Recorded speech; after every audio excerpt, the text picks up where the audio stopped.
Deuxième livre. Le yoga de la connaissance intégrale. Chapitre 1. L'objet de la connaissance. Toutes les recherches spirituelles poursuivent une connaissance dont l'objet n'est généralement pas recherché par la vision mentale des êtres humains. Elles s'acheminent vers quelqu'un ou quelque chose d'éternel, d'infini, d'absolu, qui n'est pas les réalités, ni les forces temporelles auxquelles nous sommes sensibles, quoi qu'il, ou cela, puisse être en elles ou derrière elles, leur source ou leur créateur. La recherche spirituelle vise à un état de connaissance qui nous permet de toucher cet éternel, infini et absolu, d'entrer en lui ou de le connaître par identité.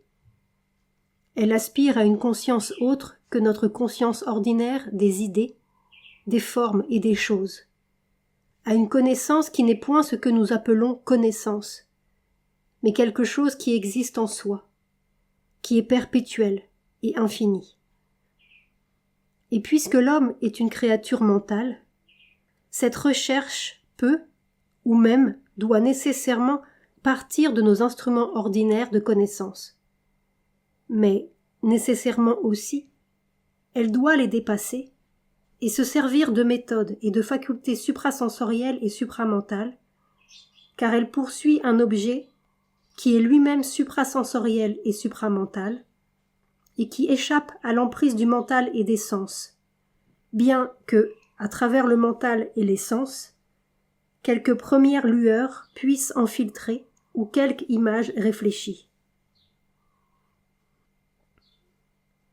Les systèmes traditionnels, quelles que soient leurs différences par ailleurs, se fondent sur la croyance ou la perception que l'éternel et absolu ne peut être, ou du moins habiter, que dans un pur état transcendant, un état d'existence non cosmique et de non-existence. Toute existence cosmique, ou tout ce que nous appelons existence, est un état d'ignorance. Même la perfection individuelle la plus haute, même l'état cosmique le plus béatifique, n'est guère mieux qu'une suprême ignorance. Tout ce qui est individuel, tout ce qui est cosmique, doit être austèrement abandonné par le chercheur de la vérité absolue.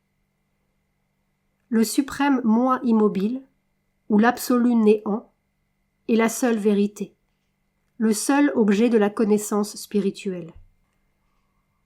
Et cet état de connaissance que nous devons atteindre, cette autre conscience non temporelle, est le nirvana, l'extinction de l'ego, la cessation de toutes les activités mentales, vitales et physiques, ou de toute activité quelle qu'elle soit, une suprême quiétude illuminée, la pure béatitude d'une tranquillité impersonnelle, absorbée en soi et ineffable.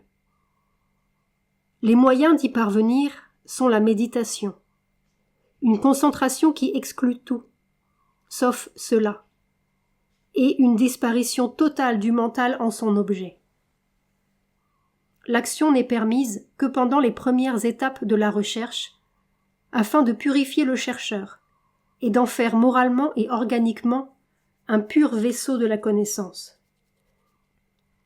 Et encore, cette action même doit-elle se réduire à la pratique des rites du culte et des devoirs de la vie, tels qu'ils sont prescrits et ordonnés à la lettre par le shastra hindou, les écritures sacrées, ou, comme dans la discipline bouddhique, elle doit suivre l'octuple sentier et conduire à la pratique suprême des œuvres de compassion, qui en fait conduit à l'annihilation pratique du moi dans le bien des autres.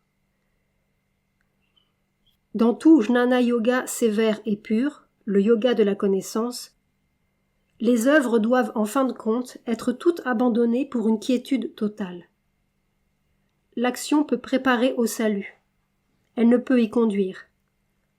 Toute persistance prolongée dans l'action est incompatible avec le progrès suprême et peut être un obstacle insurmontable à la réalisation du but spirituel. L'état de suprême quiétude est le contraire même de l'action et ne peut être atteint par ceux qui s'obstinent à accomplir les œuvres.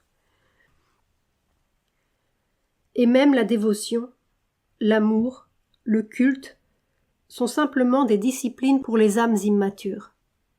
Au mieux, ce sont les meilleures méthodes dont dispose l'ignorance, car elles sont offertes à quelque chose d'autre, quelque chose de plus haut et de plus grand que nous-mêmes. Mais dans la connaissance suprême, il n'est rien de tel, puisqu'il n'y a qu'un seul moi, ou pas de moi du tout. Et par conséquent, personne pour accomplir le culte et offrir l'amour et la dévotion, et personne pour les recevoir. L'activité même de la pensée doit disparaître dans la seule conscience de l'identité, ou du néant, et par sa propre quiétude, amener la quiétude de notre nature tout entière. Seul l'identique absolu doit demeurer, ou seul l'éternel néant. Ce pur Jnana Yoga procède par l'intellect, bien qu'il finisse par transcender l'intellect et ses opérations. Le penseur en nous se sépare du reste de l'être et de tout ce que nous sommes phénoménalement.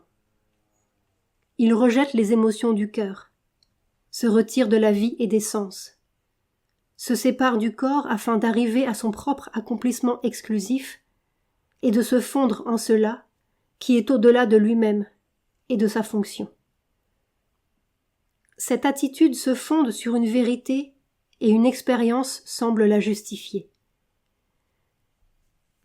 Il existe une essence, en effet, qui, par nature, est quiétude. Un suprême silence dans l'être qui transcende son propre déroulement et ses propres mutations, qui est immuable et, par conséquent, supérieur à toutes les activités dont il est au plus le témoin. Et dans la hiérarchie de nos fonctions psychologiques, la pensée est plus proche de ce moi, d'une certaine manière, ou du moins plus proche de cet aspect du moi, connaisseur conscient de tout, qui regarde toutes les activités, mais peut se détacher de toutes. Le cœur, la volonté et les autres pouvoirs en nous sont fondamentalement actifs. Ils se tournent naturellement vers l'action et trouvent en elle leur accomplissement, bien qu'ils puissent tout aussi naturellement arriver à une certaine quiétude quand leurs activités sont pleinement satisfaites, ou, au contraire, quand elles s'épuisent à force de déception et d'insatisfaction perpétuelle. La pensée est également un pouvoir actif, mais elle est davantage capable d'atteindre à la quiétude par sa propre volonté et son propre choix conscient. Elle se satisfait plus facilement de la perception intellectuelle illuminée de ce moi témoin silencieux, supérieur à toutes nos activités, et dès qu'elle perçoit cet esprit immobile, elle estime sa mission accomplie, sa mission de découverte de la vérité, et elle est prête à se plonger dans le repos et l'immobilité, car sa nature la porte naturellement à être témoin des choses, tel un juge et un observateur désintéressé, plus qu'un participant ardent ou un travailleur passionné par son œuvre, et elle peut très facilement parvenir à un calme spirituel ou philosophique et à un état de détachement et de distanciation. Et puisque les hommes sont des êtres mentaux, la pensée, même si elle n'est pas vraiment leur meilleur, leur plus parfait outil, est du moins le plus constant, le plus normal et le plus pratique pour éclairer leur ignorance. Armée de ses fonctions de concentration, de réflexion, de méditation, de fixe contemplation, d'absorption soutenue du mental en son objet, Shravana, Manana, Nididhyasana, la pensée se tient sur nos cimes, et elle est une aide indispensable pour atteindre notre but. Il n'est donc pas surprenant qu'elle se proclame la guide du voyage, la seule possible, ou du moins se considère comme l'entrée directe, la porte au plus profond du temple. En réalité, la pensée n'est qu'une éclaireuse et une pionnière. Elle peut guider, mais non commander, ni réalisée. Conductrice du voyage et capitaine de la marche, la volonté est la première et la plus ancienne prêtresse de notre sacrifice. Mais cette volonté n'est pas le désir du cœur, pas la préférence, ni les revendications du mental, auxquelles nous donnons si souvent ce nom. C'est cette force consciente dans notre être et en tout être, profonde, souveraine, mais souvent voilée, tapas, shakti, shraddha, c'est elle qui souverainement détermine notre orientation et dont l'intellect et le cœur sont des serviteurs et des instruments plus ou moins aveugles et automatiques. Le moi immobile est au repos. Aucune chose, aucun événement n'existe en lui. Il est le support et le substrat de l'existence, un canal silencieux ou une hypostase de quelque chose qui est le suprême. Il n'est pas lui-même cette unique existence entièrement réelle. Il n'est pas lui-même le suprême. L'Éternel, le suprême, est le Seigneur et Esprit qui est à l'origine de tout. Supérieur à toute activité, lié par aucune, il en est la source, la sanction, le matériau, le pouvoir efficace et le maître. Toutes procèdent de ce moi suprême et sont déterminées par lui. Toutes sont ses opérations. Toutes sont les processus de sa propre force consciente et non le fruit de quelque chose d'étranger au moi, de quelque pouvoir autre que l'esprit. Dans toutes ces activités s'exprime la volonté consciente ou shakti de l'esprit qui est poussée à manifester son être par des voies infinies. Et cette volonté, ce pouvoir n'est pas ignorant. Il fait corps avec sa propre connaissance de soi et avec sa connaissance de tout ce qu'il a pour mission d'exprimer. Or, il existe en nous une volonté spirituelle secrète, une foi de l'âme, une force cachée maîtresse de notre nature qui est l'instrument individuel de ce pouvoir. Elle communique plus étroitement avec le suprême, est un guide et une lumière plus sûre que l'intellect, une volonté plus essentielle, si seulement nous parvenons à l'atteindre et la saisir. Car elle plonge au-delà des activités superficielles de nos pouvoirs intellectuels pour se rapprocher de l'identique et absolu. Connaître cette volonté en nous-mêmes et dans l'univers, et la suivre jusqu'à ses fins divines, quelle qu'elle puisse être, est sûrement et nécessairement le moyen le plus élevé et l'aboutissement le plus vrai de la connaissance comme des œuvres, pour le chercheur dans la vie, comme pour le chercheur dans le yoga. Puisque la pensée n'est pas ce qu'il y a de plus haut ni de plus puissant dans la nature, puisqu'elle n'est même pas le seul critère de la vérité ni le plus profond, elle ne devrait pas poursuivre sa seule satisfaction, ni prendre celle-ci pour le signe qu'elle a atteint à la connaissance suprême. Jusqu'à un certain point, elle est comme un guide du cœur, de la vie et des autres parties de notre être, mais elle ne peut pas prendre leur place. Elle doit voir non seulement quelle est sa propre satisfaction ultime, mais si quelque ultime satisfaction n'est pas non plus destinée aux autres parties de l'être. Une voie exclusive, pour la seule satisfaction de la pensée abstraite, ne se justifierait que si le but de la volonté suprême dans l'univers était seulement une descente dans l'activité de l'ignorance, opérée par le mental, devenu notre geôlier, et un instrument dont les idées et les sensations fausses nous aveuglent. Puis par une ascension en la quiétude de la connaissance, également opérée par le mental devenu le sauveur et l'instrument dont la pensée juste nous illumine. Mais il y a de fortes chances que le monde ait un but moins absurde et vain, que son élan vers l'absolu soit moins aride et moins abstrait, que la vérité du monde soit plus large et plus complexe, et la hauteur de l'infini, plus infinie et plus riche. Certes, une logique abstraite aboutit nécessairement à une négation infinie et vide, ou à une affirmation infinie, également vide, comme les systèmes anciens l'ont découvert. Étant abstraite, elle tend en effet à une abstraction absolue, et cette négation, comme cette affirmation, sont les deux seules abstractions absolument absolues.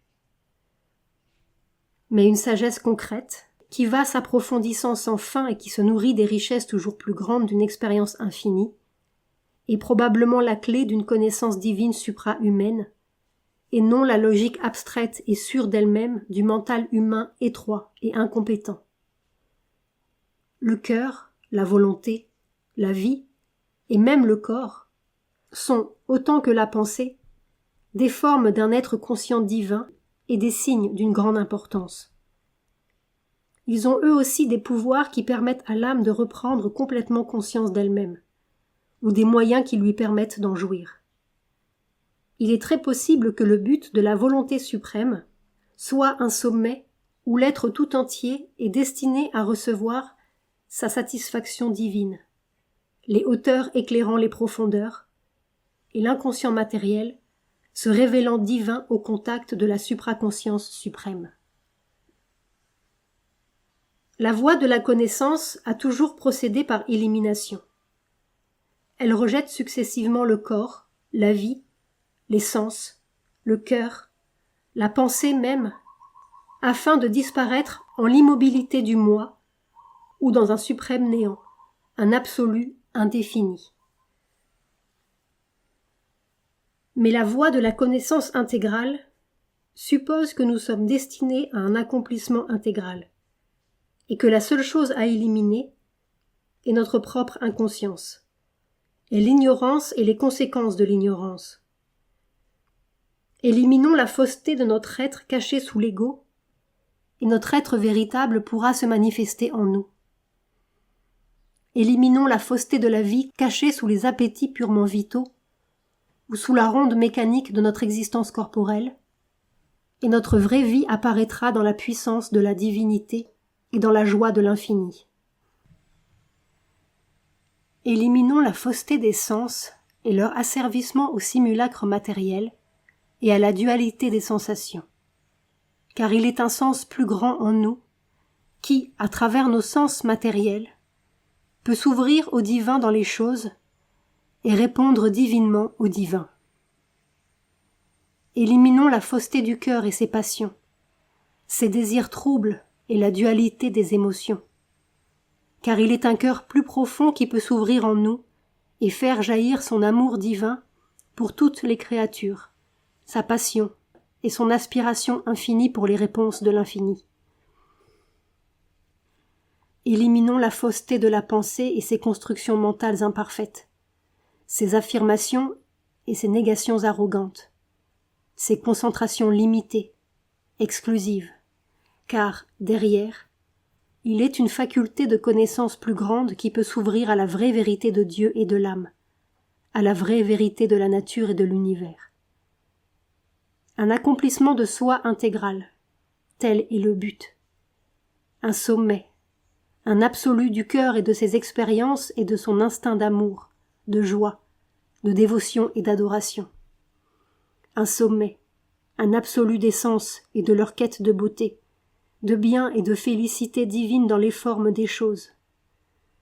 Un sommet, un absolu de la vie et de sa poursuite des œuvres, de la puissance, de la maîtrise et de la perfection divine.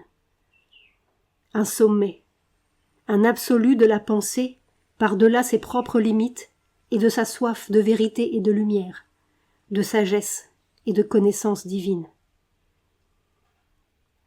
Ces diverses parties de notre nature n'ont pas pour fin quelque chose de totalement différent de ce qu'elles sont et d'où elles seraient toutes exclues, mais quelque chose de suprême en quoi elles se transcendent elles-mêmes et trouvent en même temps leur propre absolu et leur infinitude, leur harmonie par-delà toute mesure.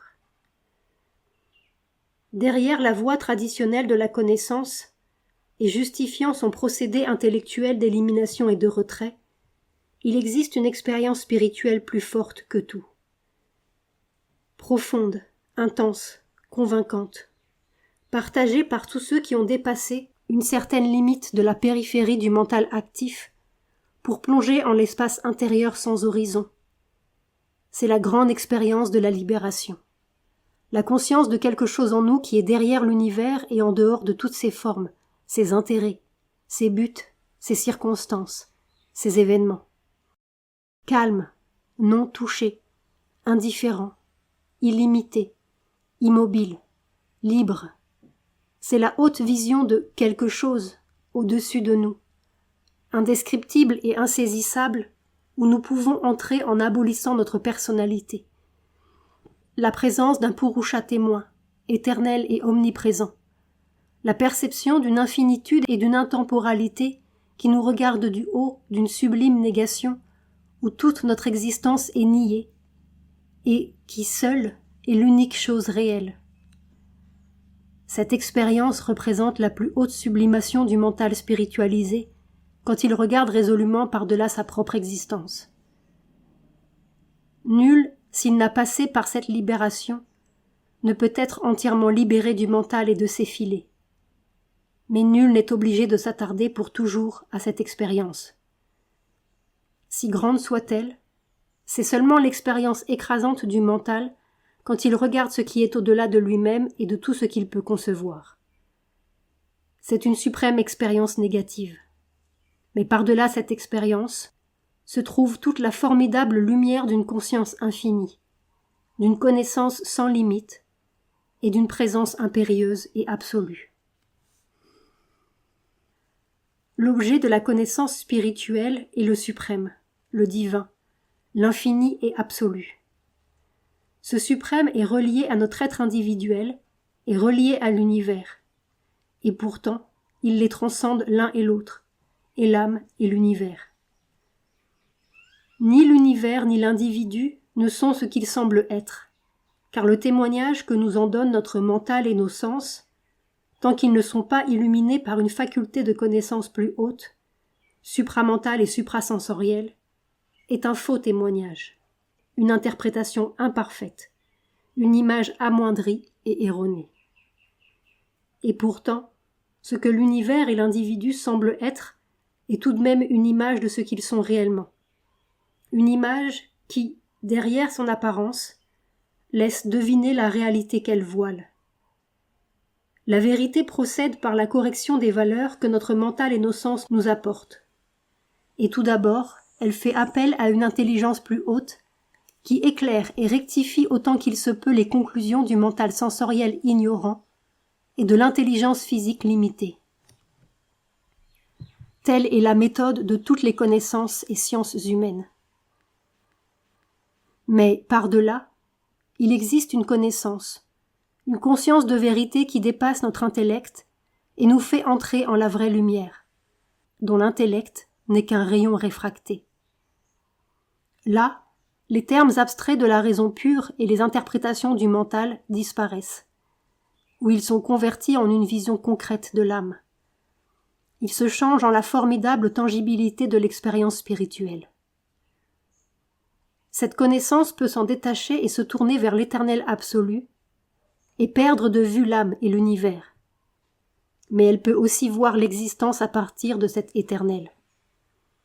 Alors, nous découvrons que l'ignorance du mental et des sens, et toute l'apparente futilité de la vie humaine, n'était pas une inutile excursion de l'être conscient, une erreur superflue.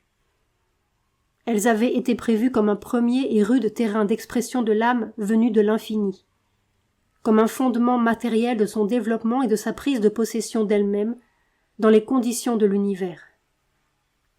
Il est vrai que, en eux-mêmes, le mental et la vie, et tout ce qui se trouve ici-bas, n'ont pas de sens. Et vouloir leur donner un sens séparé, en soi, c'est vivre dans l'illusion, Maya.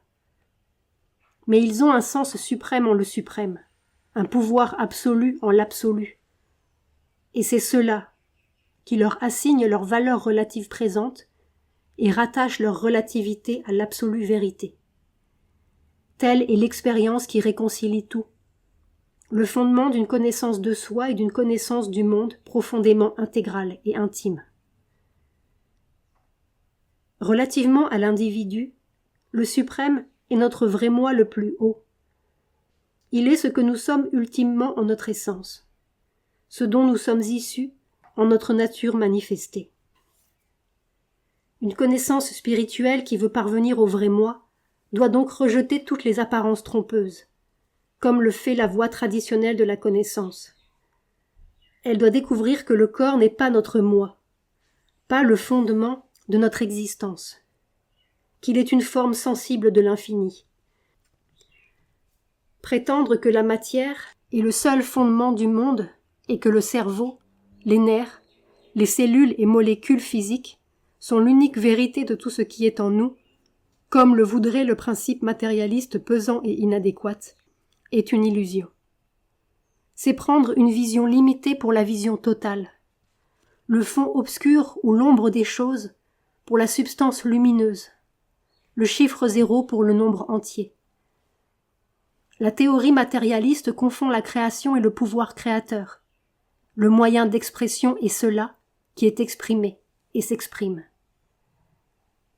La matière et notre cerveau, nos nerfs, notre corps physique, sont le champ d'action et la base d'une force vitale qui sert à relier le moi à la forme de ses œuvres et soutient celle-ci par l'énergie directe du moi. Les mouvements matériels sont une notation extérieure par laquelle l'âme représente ses perceptions de certaines vérités de l'infini et leur donne une efficacité dans les conditions propres à la substance. Toutes les choses du monde matériel ont un langage, une notation, un hiéroglyphe, un système de symboles. Elles ne sont pas elles-mêmes le sens le plus profond et le plus vrai de ce qu'elles suggèrent. La vie non plus n'est pas notre moi, ni la vitalité, ni l'énergie qui joue dans le cerveau, les nerfs et le corps. C'est un pouvoir de l'infini, non son pouvoir tout entier. Prétendre que la force de vie, avec la matière pour instrument, est le fondement, la source et la somme véritable de toute chose, comme le voudrait le vitalisme et son vibrant principe instable, est une illusion. C'est prendre une vision limitée pour la vision totale, la marée sur la côte pour l'océan et toutes ses eaux. La théorie vitaliste confond l'essence avec quelque chose qui certes est puissant, mais extérieur. La force de vie est la dynamisation d'une conscience qui la dépasse. Cette conscience agit et on peut la sentir, mais elle ne devient tangible pour notre intelligence que quand nous touchons à un degré plus haut et arrivons au mental, notre sommet actuel. Le mental ici-bas paraît être une création de la vie, mais il est en fait le sens ultérieur mais non ultime de la vie, ce qui se trouve derrière elle, une formulation plus consciente de son secret. Le mental n'est pas une expression de la vie, mais de cela, dont la vie elle-même n'est qu'une expression moins lumineuse. Et pourtant, le mental, notre mentalité, la partie de notre être qui pense et comprend, n'est pas non plus notre moi, n'est pas cela. Il n'est ni la fin ni le commencement.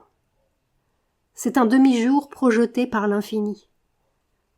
Sentir que le mental est le créateur des formes et des choses, et que celles-ci n'existent que dans le mental, comme le voudrait l'idéalisme et son subtil, mais bien maigre principe, est une illusion. C'est prendre une vision limitée pour la vision totale, une pâle lumière réfléchie, et l'idéaliser pour en faire le corps flamboyant du soleil dans toute sa splendeur. La vision idéaliste n'arrive pas non plus à l'essence de l'être. Elle ne la touche même pas. Elle touche seulement un mode inférieur de la nature.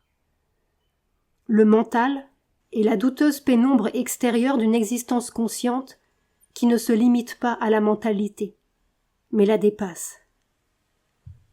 Éliminant toutes ces choses, la matière, la vie et le mental, la voie traditionnelle de la connaissance arrive donc à la conception et à la réalisation d'une pure existence consciente, inconditionnée par le mental, par la vie et par le corps, qui est consciente d'elle-même et porte en soi sa propre béatitude, et elle arrive à son expérience positive ultime.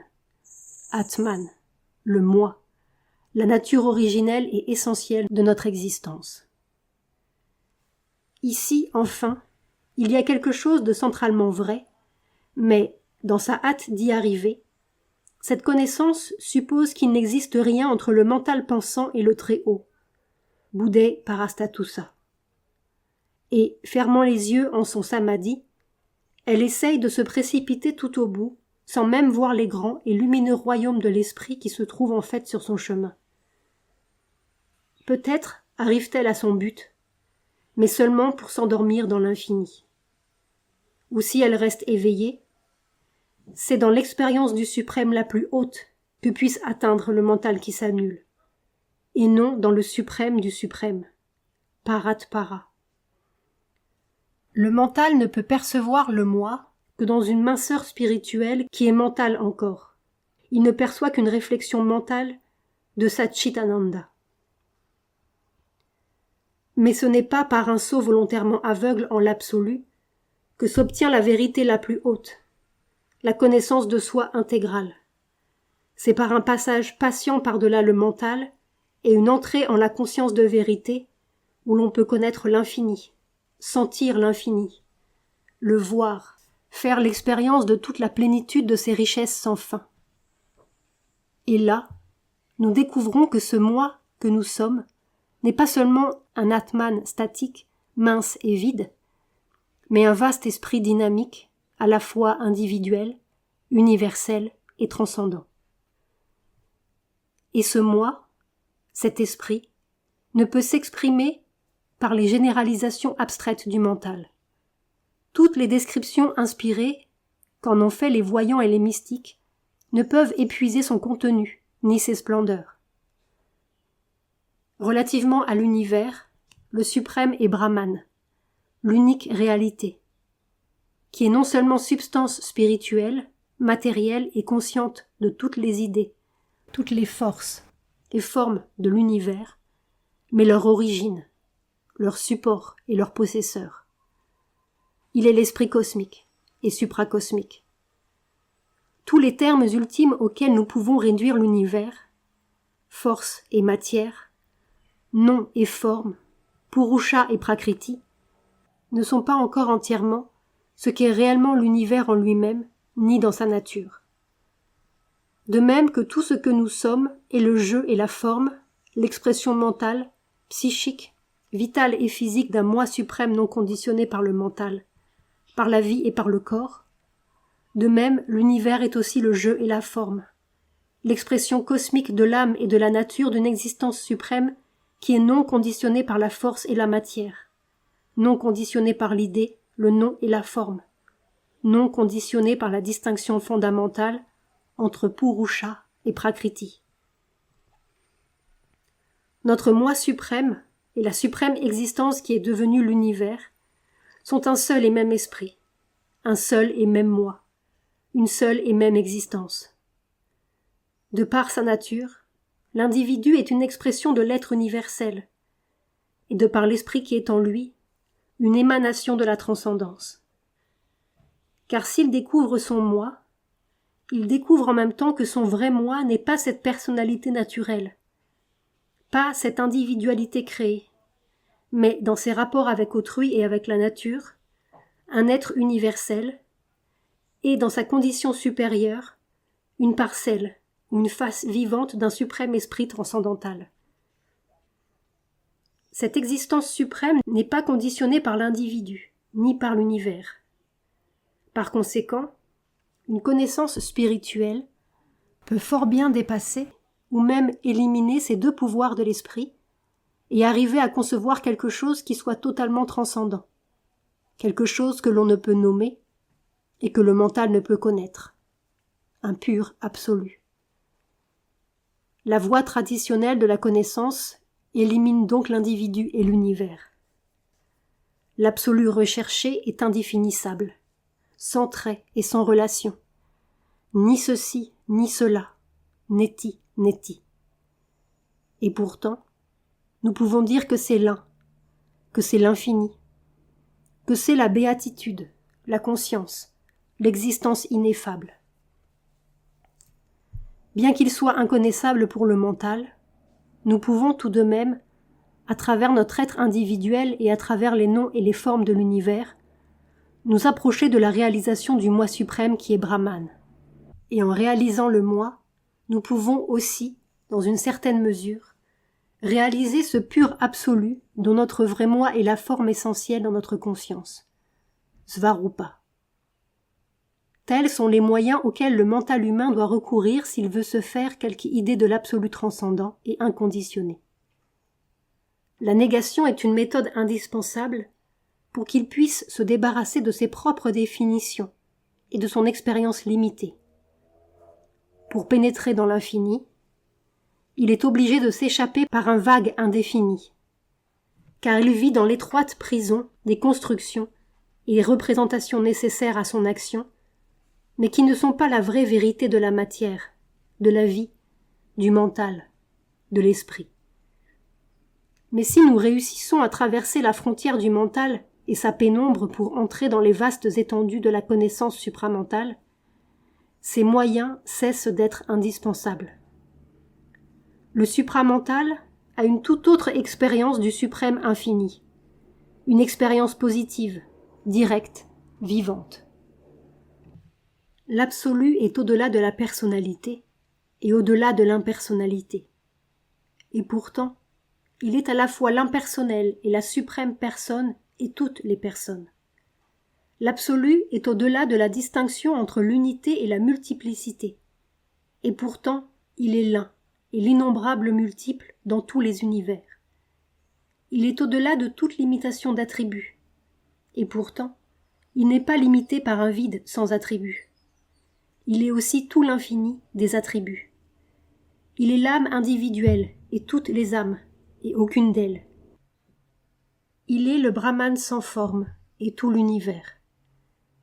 Il est l'esprit cosmique et supracosmique, le Seigneur suprême, le Moi suprême, le suprême Purusha et la suprême Shakti, celui qui est à jamais non né et qui pourtant naît indéfiniment, l'infini qui est innombrablement fini, l'un qui est multiple, le simple qui est complexe, l'unique qui a tous les visages, la parole du silence ineffable, l'omniprésente personne impersonnelle, le mystère transparent pour sa conscience la plus haute et pour son propre esprit.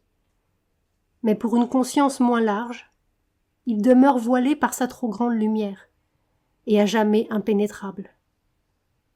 Ce sont là des opposés irréconciliables pour le mental dimensionnel.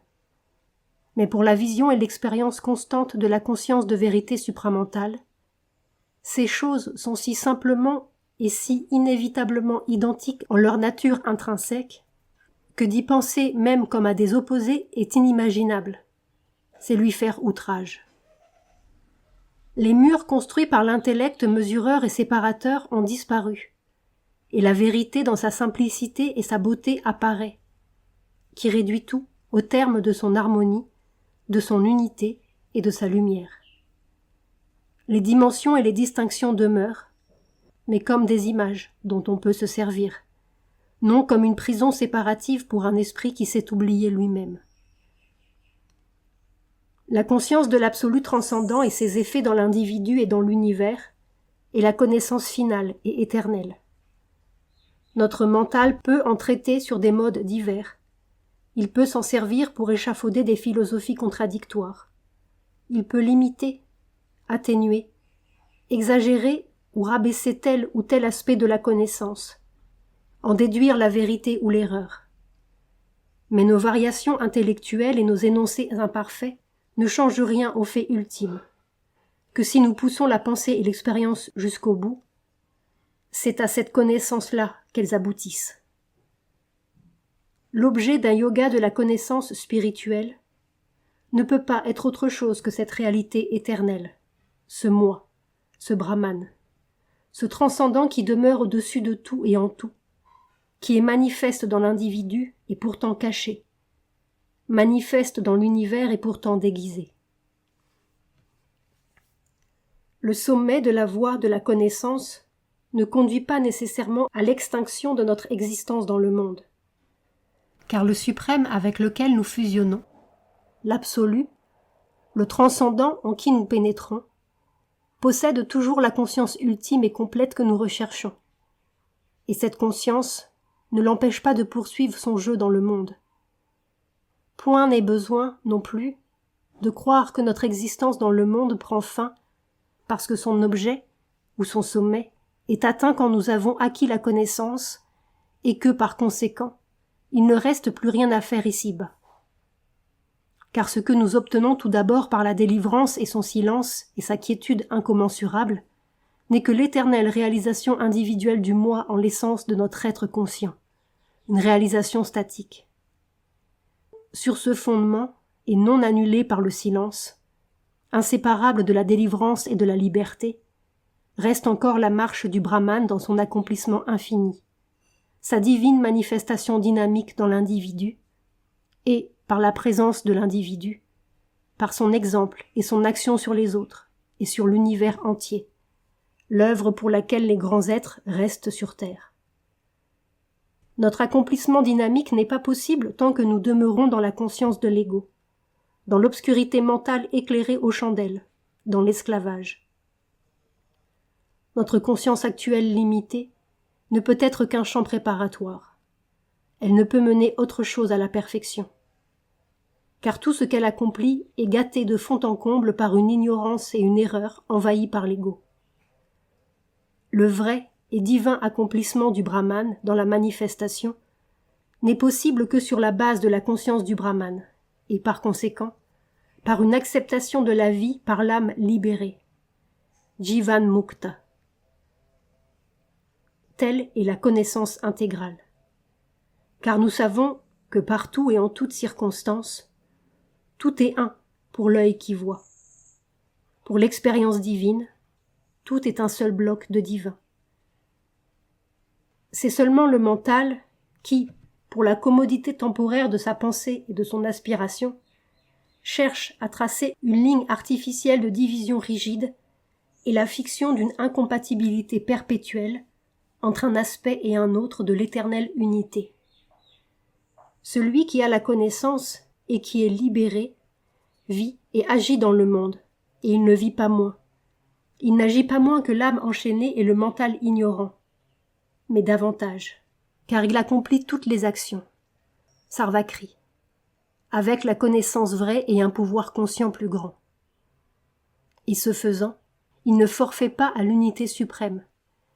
Il ne déchoit pas de la conscience suprême ni de la connaissance la plus haute. Car le suprême, si caché soit-il à nos yeux maintenant, est ici, dans le monde.